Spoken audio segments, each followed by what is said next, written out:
Mercury program and up through Gemini 3, everything was launched and controlled out of Cape Canaveral, Florida. However, NASA was expanding rapidly to meet President Kennedy's challenge to land on the moon by the end of the 1960s. With future expansion in mind, NASA decided to separate the launch pad from mission control. This new facility officially opened its doors on April 9, 1965. The first flight controllers at JSC were eager to tackle the new task of sending humans into space. However, the 1960s technology was extremely limited. The 5 IBM mainframe computers took up an entire room and weighed over 2,000 pounds. But their memory was only allowed to be about 8 pictures on your cell phone. On our right-hand side is the droid Apollo program to take our astronauts to the moon. It's one of the world's tallest, heaviest, and most powerful rockets in existence. The rocket inside of this building is the only flight-certified Saturn V left in the entire world. It's made up of pieces from the 3 canceled Apollo missions, Apollo 18, 19, and 20. Outside, you can see 2 mock-up rockets on display. The shorter rocket with the red top is a model of a Mercury Redstone rocket. Designed initially as a ballistic missile, Redstone was repurposed by NASA to carry their crewed Mercury capsule into space. The rocket on the yellow scaffolding is Little Joe 2, a test rocket used before the launch of Saturn rockets. This rocket was used to test the reliability of the rocket's launch escape system and the Apollo parachutes. Some of the same technology is still being used today with modern rocket designs.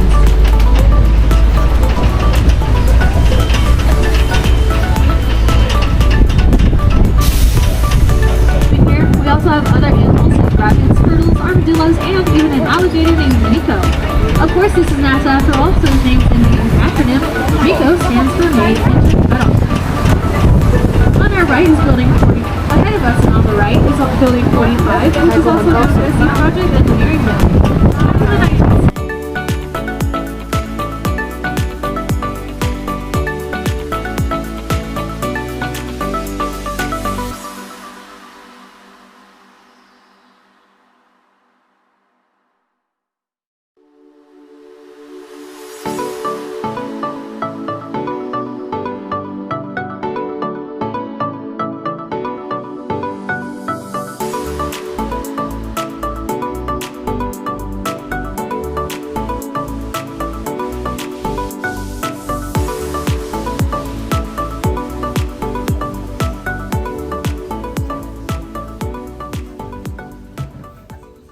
Go. Go. Control. Go. Telcom. Go. GNC. Go. Ecom. Go. Surgeon. Go. Capcom, we're go for landing. Eagle Houston, you're go for landing, over. Copy, Phil to go. I understand, go for landing, 3,000 feet. Stop alarm. Bravo 1. Bravo 1. Roger, Bravo 1. Same type, we're go. Same type, we're go. Okay, we're go. Same type, we're go. Flight final right on, real good. Roger. 2,000 feet. Into the ag, 47 degrees. Roger. Okay, keep me in 47 degrees. How's our margin looking, Bob? It looks okay. We're about 4.5. Roger. Eagle looking great, you're go. 2350. Up to the big edge. Looks good. Roger. So let's sign up things ag. Roger. 1,400 feet, still looking very good. Yes. We have another 1202 on. Roger, don't sweat. Roger, 1202, we copy it. How you doing, Control? We look good here. Fine. All right, how about you, Telcom? Go. Guidance, you happy? Go. Vital. Go. We have another 1202 on. 21 down, 33 degrees. 100 feet down at 19. 540 feet down at 30, and at 15. Can you confirm that your reverse switch is in the proper position? Okay, we have a ladder now. You can take a 10-second look. You just stepped on like that. Okay. Okay, I just checked, getting back up to that first step. This set hasn't collapsed too far, but it's adequate to get back up. Roger, we copy. Pretty good little jump.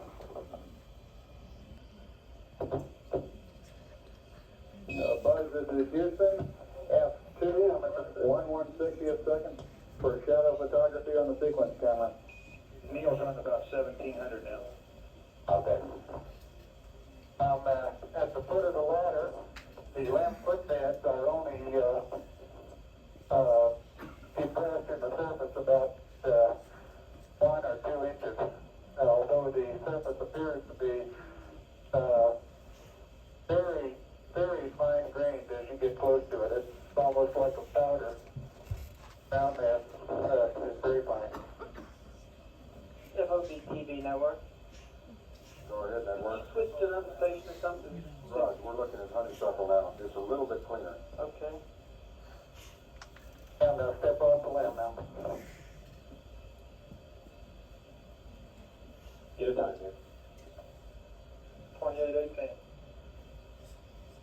That's one small step for man,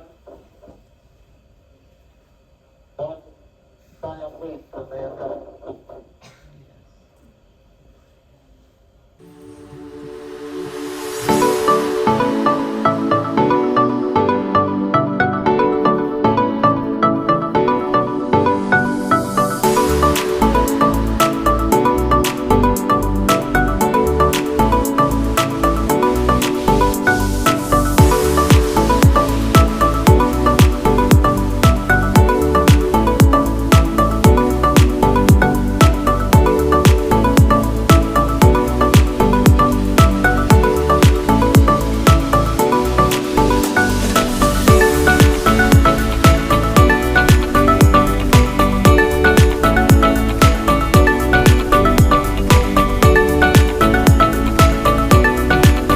Back to the moon as well as into deep space. Engineers and astronauts have been doing extensive training and research to prepare Orion for its first crewed mission scheduled in 2024. The launch of Artemis 1 in November of 2022 was an uncrewed but successful mission that taught us that Orion can complete the enormous goals it was built to achieve. Orion is a much larger capsule compared to the Apollo mission capsules. It can carry up to 4 astronauts. For a closer look, you can visit the full-size Orion research model in the Mission Mars exhibit back at Space Center Houston. Now the blue metal structure to the far left of the building is the Active Response Gravity Offload System, or ARGOS. ARGOS is used to train astronauts in reduced gravity environments like the moon, Mars, and microgravity. This system uses an overhead crane or robot system to offset the weight of whatever or whoever is attached to it. Astronauts can test a wide variety of motions on the system, such as running, jumping, and walking in these reduced gravity environments. Experienced astronauts have said that the training simulator comes very close to how it feels in space. NASA has worked with medical professionals to try and deploy a simulator like the ARGOS in hospitals to aid in rehabilitation efforts in patients. Now, if you look back in the center of the room, in front of the Orion command module, you'll see a white tube-like structure with a blue stairs leading to a circular opening. This mock-up is a part of the lunar orbital platform called Gateway, built by Northrop Grumman. Gateway is another international partnership project that will allow astronauts the ability to have a home away from home in lunar orbit.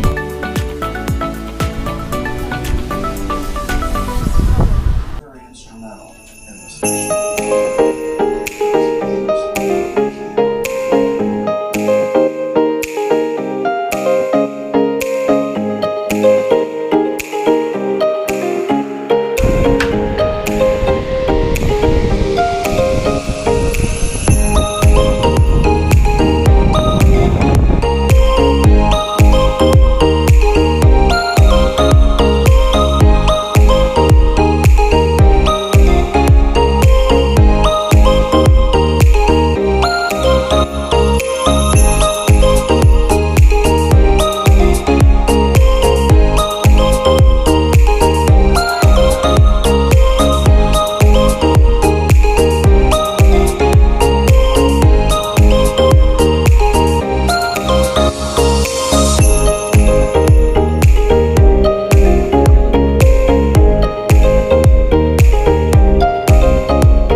That's simple.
So that thing you see in the...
Out of it.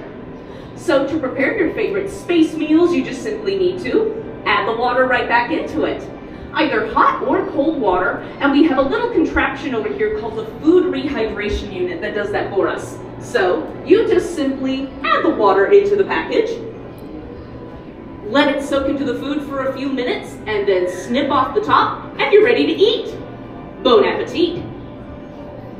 Now, you may have noticed that I don't have any plates or cups on my table over here. Does anybody know why? Shout it out if you know. Not all at once? Exactly, we're in microgravity, so they would all just float away. And of course, astronauts are really busy people, and sometimes they need to work through their meal times. So, we've added Velcro onto everything. It's that little blue dot on the back. That way, if an astronaut needs to free up their hands while they're eating their lunch, they can just simply slap it onto their uniform. Or they can come over here and stick it on the wall. That way the astronauts don't literally lose their lunch. But we gotta get back to work here, but thank you so much for joining me for lunch. Now, folks, first I've got a bit of a confession to make. After almost every meal, I need to go to the bathroom, so just give me a moment. Whoa, seriously? Who did that? Okay then. Alrighty. Well, it looks like someone's removed the privacy curtain that's supposed to cover this area, folks. No need to worry, I'll just go later. Totally not annoyed by that whatsoever, but that actually gives me a good opportunity to show you how space toilets work. Because you see, using the bathroom on the ISS is much different than it is on Earth. On Earth, we have both water and gravity to help us dispose of our waste. Up here, yeah, we've got neither of those. So instead, we use the power of suction. So to use the waste hygiene compartment, and that's what we call the bathroom up here, number one, you come over here and you turn it all on. Bada bing. And number two goes in here. You're gonna grab a little plastic bag and strap it down to what the astronauts call the can. Then you're gonna squat down, hold on to the rails, and start doing your business. And yes, that is a very small seat with a very small hole, so you need to develop good aim. Once you're done, your waste will be sucked away to a separate storage compartment, and when that compartment fills up, it'll be jettisoned away from the station on an unmanned cargo vehicle to burn up in the atmosphere for everyone on Earth to see. So the next time you think you see a shooting star, yeah, that might not be a shooting star, folks. That's gonna be much, much smellier. And if you want to know what we do with the liquid waste, well, you're in the right place. You see, we use this hose for that. You just simply unscrew the top, stick it where it needs to go, and start draining your bladder. And does anybody know what we do with the liquid waste? Drink it? You're actually a little little closer than you think. You might want to hold on to yourselves if you're not aware of this fact. But because water is so scarce up here on the station and it's very expensive to send fresh water up here, we need to purify, recycle, and reuse any and all water. Yeah? So that means the water that you used to make your coffee this morning is the exact same water that you used to make your coffee last week. Yeah, I know this looks really, really gross, but trust me, this water is actually more filtered than your standard tap water. And not only that, but this technology is actually saving lives. Imagine you live in an area going through an extreme drought, or you're in a region where there's very little clean water available.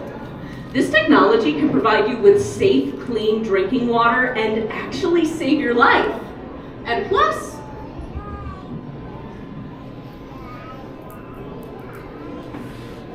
it doesn't taste bad at all.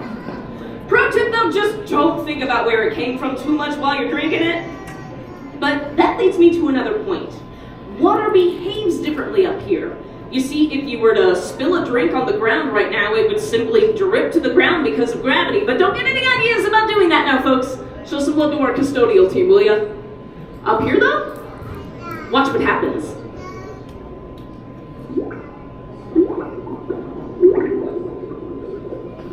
Because there's so little gravity up here, the strongest force acting on the water is the surface tension, which draws the water into these bubbles. If they collide, they'll form bigger bubbles. And if they strike anything absorbent, like that towel over there, it'll get sucked up like a sponge. Pretty cool. And since almost 70% of the human body is made out of water, it too is affected by microgravity. Because when you get up into space, the fluid in your body starts moving upwards towards your head. You feel like you've got a really bad head cold for the first couple days that you're in space. And this fluid is moving upwards out of your arms and your legs, making them appear longer and skinnier. And we have a very scientific name for this phenomena, and it's called chicken legs. But those aren't the only effects. You see, there's very little gravity to compress your spine, making you up to 2 inches taller. It's not all good news though, because your heart also slightly shrinks because you're not using it as much. You're also losing muscle mass and bone density for every day that you're in space. No need to worry though, your body will gradually return to normal once you get back to Earth. Takes about 1 day on Earth for every day that you spend in space. And that's why it's so important for astronauts to remain in good physical condition as well. So much so that astronauts need to exercise for an average of 2 hours a day, every single day. 365 days a year, weekends and holidays included. Now, I work out a little bit, but I don't think I can work out that much, folks. I don't know about you, and plus we don't have that much time either. But I am going to come over here to demonstrate the cycle ergometer. Ooh, ah. It's basically a fancy term for a space bike. You may have seen one of these at the gym before, or maybe you even have one of these at home. Hopefully not sitting in a room collecting dust like my folks do, but that's a completely different story. Really easy to use this thing. You sit down, you put your feet on the pedals, and you start pedaling. Now, this looks pretty easy, right? Maybe too easy? Well, remember, on the ISS, we would be in microgravity. And I don't know if y'all have noticed, but there is no seatbelt on this thing. So you need to use every muscle in your body to help keep you in that chair. All of the muscles in your arms, your legs, your core, and your back, making this a full body workout. And of course, the astronauts aren't going to work out for 2 hours on just the exercise bike alone. They also have the T2, the station's treadmill, as well as the ARED, the Advanced Resistive Exercise Device. It allows the astronauts to lift weights without any fear of having any dumbbells go flying away. Conventional dumbbells wouldn't work in space anyway. And you may have seen those being demonstrated on the TV behind me while I've been talking. So as you've seen many, many, many times by now, astronauts have a completely packed schedule. So packed, in fact, that we've needed to add 3 new permanent residents on board the station. And that's right, I said permanent. Their names are Honey, Bumble, and Queen. And if you think those names sound funny, well, it's because they're not human. They're the new Astro Bee robots. Would y'all want to meet one? Come on, y'all want to meet one? Sure. All right, let's see who's home. Hello, hello, hello. I'm great, this is Bumble. Everybody say hi. Ever since these little guys were introduced to the station in 2018, they have worked wonders in freeing up time for the astronauts by taking care of the more basic routine tasks, such as taking inventory lists and moving cargo around. They have fans on each side to help them maneuver around the station, as well as several sensors, a camera, a touchscreen, and even a perching arm so they can grab onto something or assist an astronaut with a task. We're hoping to make these guys completely autonomous and powered by AI within the next couple of years. But until then, they're either controlled by another astronaut on the station or by someone on the ground in mission control.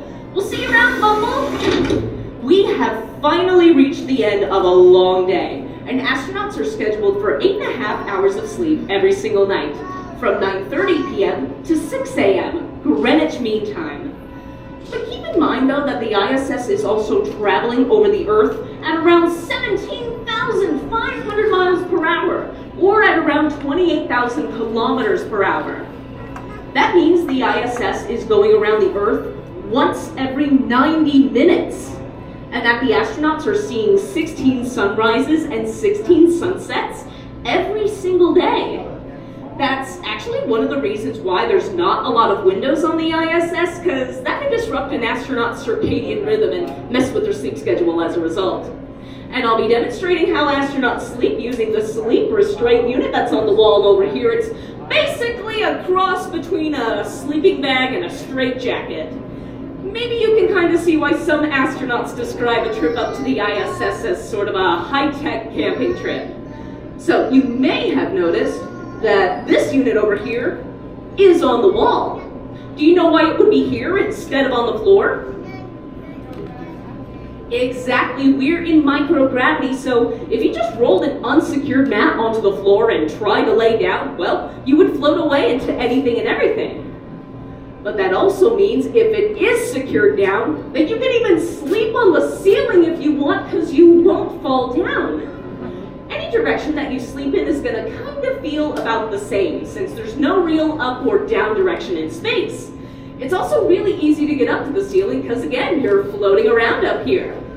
So, to get tucked in for the night like a real astronaut, you first unstrap yourself, then unzip yourself,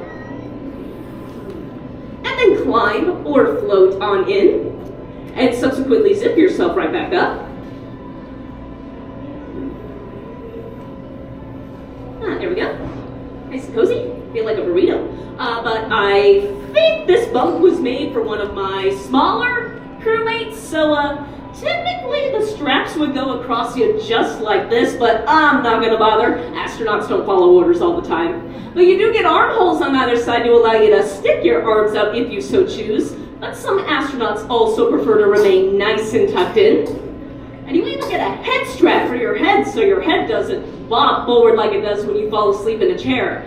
Yes, folks, that still occasionally happens up here. Definitely not as exaggerated as it does on Earth, but still gives you the worst neck ache of your life. There we go.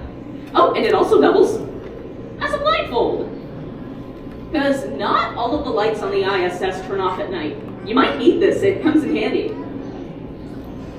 Good night, folks.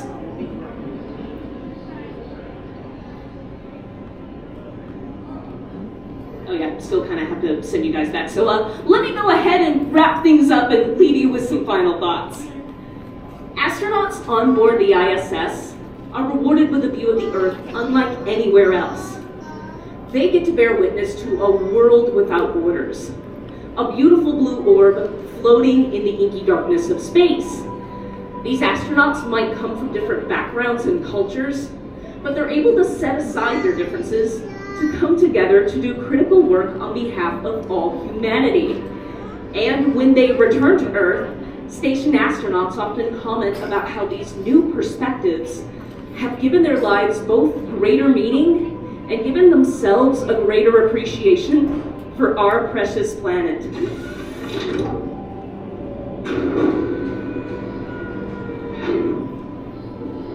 And with the research we're doing on board, we are pushing into the next 25 years of human spaceflight. Onto our Gateway space station around the moon and lunar base camps as part of the Artemis program, and then onto Mars and beyond. And this is all thanks in part due to the support of people just like you. So thank you so much for your continued support of NASA.